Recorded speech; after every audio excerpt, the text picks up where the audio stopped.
Good afternoon, Afua. If you can hear me, can you walk us through what's happening there today?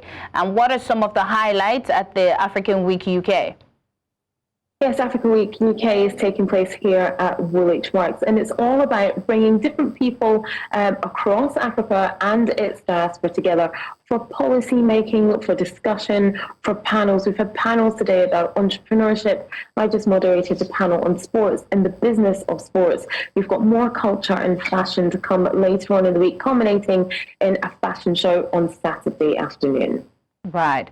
And we see that this is more than just a cultural festival. It also has a strong business and policy angle. How are the leaders here using this platform to strengthen the UK and Africa relationship? Yes, it's much more than just culture and food, the things that perhaps we take for granted when we're talking about Africa. This is more than that. We're talking about business, we're talking about policy, we're talking about entrepreneurship. And the panel that I just moderated was all about the business of sport and how people in the diaspora can invest in sport, not just as spectators, but as stakeholders, and also making sure that sport in itself becomes a huge business and something that can really boost Africa all across the world. The difference in the continent from north, south to east and west really influences the way that sport is played, the way that sport is invested in all across the continent. And so it's how to harness the good things that we are doing across the continent to other parts where it's not working so well, and making sure the continent can benefit from the business aspect of sport.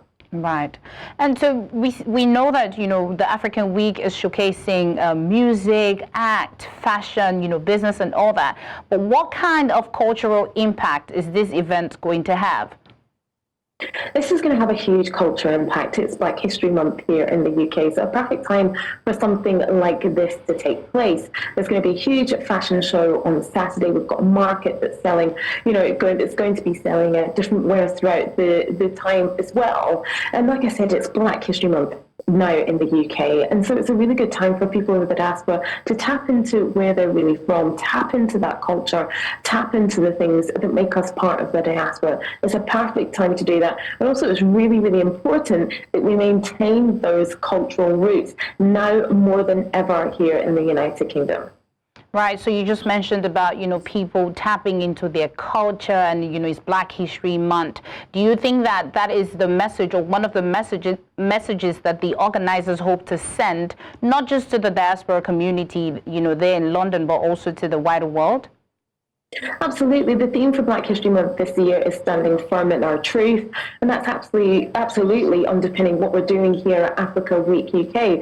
Standing firm in where we are from across the diaspora, standing firm in our roots to Africa, and making sure that we can influence policy here in the UK and abroad, making sure that when we invest in Africa, it's in the right ways, making sure that our culture, our food, sport, whatever we do it in the right way. We make sure it's beneficial to people in the diaspora as well as beneficial to the continent back home. Okay, thank you so much, Afua, for joining and giving us that update, and do enjoy the African Week UK.